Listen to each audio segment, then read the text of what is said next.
안녕하세요. 피탐성 빛의 교회와 함께하는 성경 공부에 오신 빛의 성도님들. 새롭게 시작된 뜨거운 한 주인데요. 달라스 돌아와서 보니까요. 덥기는 엄청 덥네요.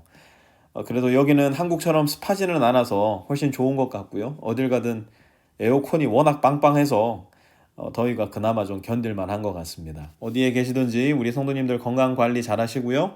이번 주에도 함께 하나님의 말씀 공부하면서 우리 영혼의 건강 관리도 잘 해나갈 수 있었으면 좋겠습니다.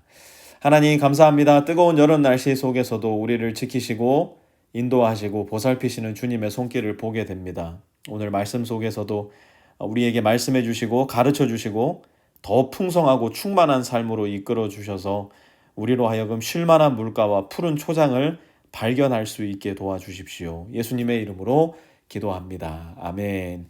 이번 주는 고린도전서 8장 말씀 함께 공부하게 될 텐데요. 오늘은 8장 1절의 말씀 한 절만 공부해 보도록 하겠습니다. 한 절 말씀이니까요. 우리 한번 같이 읽어 보도록 하겠습니다. 시작. 우상에게 바친 고기에 대하여 말하겠습니다. 우리는 우리 모두가 지식이 있는 줄로 알고 있습니다. 지식은 사람을 교만하게 하지만 사랑은 덕을 세웁니다. 아멘.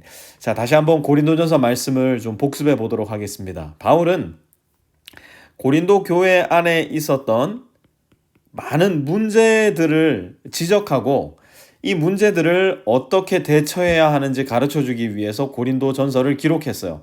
가장 먼저는 1장에서 4장까지 등장하고 있는 분열과 난임의 문제를 지적했고요. 그 다음으로는 음행의 문제에 대해서, 그리고 그 다음으로는 서로를 고소하고 비방하고 험담하는 문제에 대해서 지적했습니다. 그리고 지난주 말씀에서는 결혼과 이혼, 더 나아가 가정과 독신에 대해서 이야기를 했는데요. 이제 오늘 8장에 이르러서 우상에게 바친 고기에 대하여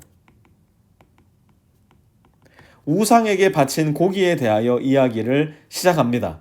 사실 2022년 달라스에서 살아가는 우리에게 이 우상에게 바친 고기 이거 문제가 되지 않습니다.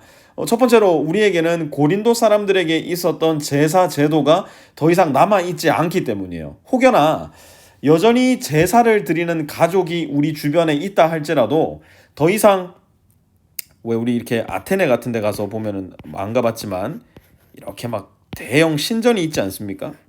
그래서 이렇게 보면 엄청나게 큰 그 제우스 신전들, 또 그 에베소에 있었던 아르테미스 신전들, 뭐 엄청난 신전이었거든요. 세계 7대 불가 사이에 들어갈 만큼 엄청나게 큰 신전들이었는데 오늘날 우리는 더 이상 이러한 신전에 가서 제사를 드리지는 않는다는 거예요. 그렇기 때문에 8장에서 마주하는 고린도 교회의 문제는 우리와 사실 직접적인 연관은 없다라고 볼 수 있습니다.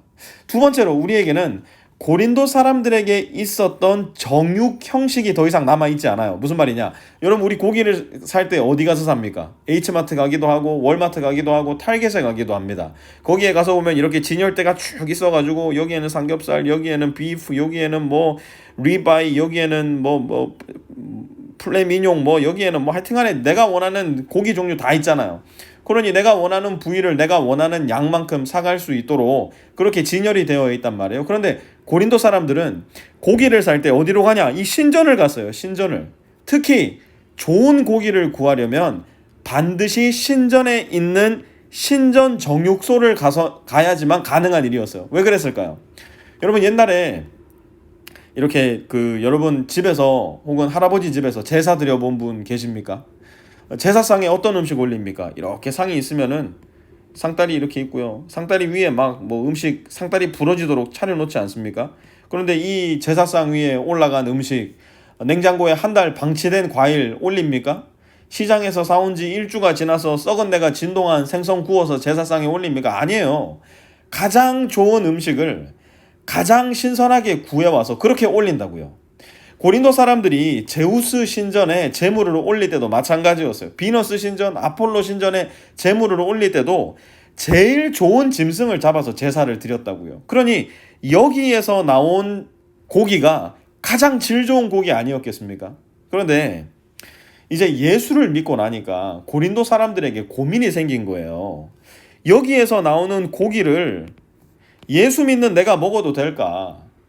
제우스 신에게 바쳤던 고기 먹어도 괜찮을까? 아르테미스 여신에게 바쳤던 고기 먹어도 괜찮을까? 고민하기 시작했던 겁니다. 왜 그런가? 여러분 예전에 한국에서도요 이렇게 제사상 음식 차려놓고 이 제사상 음식 먹으면 귀신 밥 된다는 이야기가 있었어요. 그래서 그리스도인들은 제사상 음식 먹으면 귀신 붙으니까 절대 이 제사밥 먹지 말아라 가르치기도 했었습니다. 고린도 지역에도 똑같은 일이 있었던 거예요. 그래서 고린도 성도들이 바울에게 질문했던 겁니다. 뭘요? 1절 한번 다시 보세요. 우상에게 바친 고기에 대하여 말하겠습니다. 사실 여기에 따옴표가 들어가야 돼요. 왜요?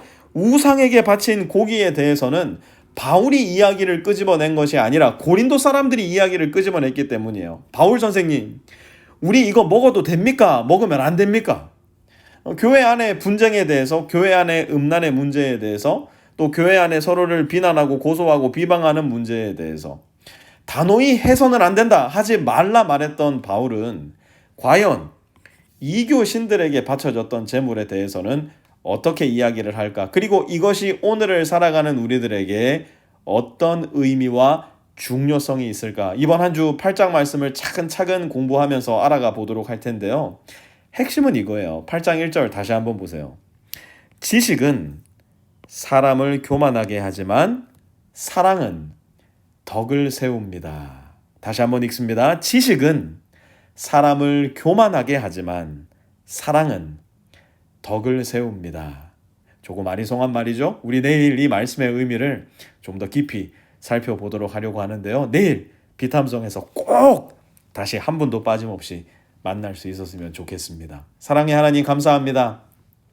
우리 빛의 성도들의 삶과 신앙이 지식으로만 충만한 것이 아니라 지식과 사랑이 균형 있게 자라나서 서로를 건강하고 아름답게 세워줄 수 있게 하여 주십시오. 지식에서 조금 모자라더라도 주님 사랑에서는 모자라지 않는 우리 교회 될 수 있게 해 주십시오. 예수님의 이름으로 기도합니다. 아멘.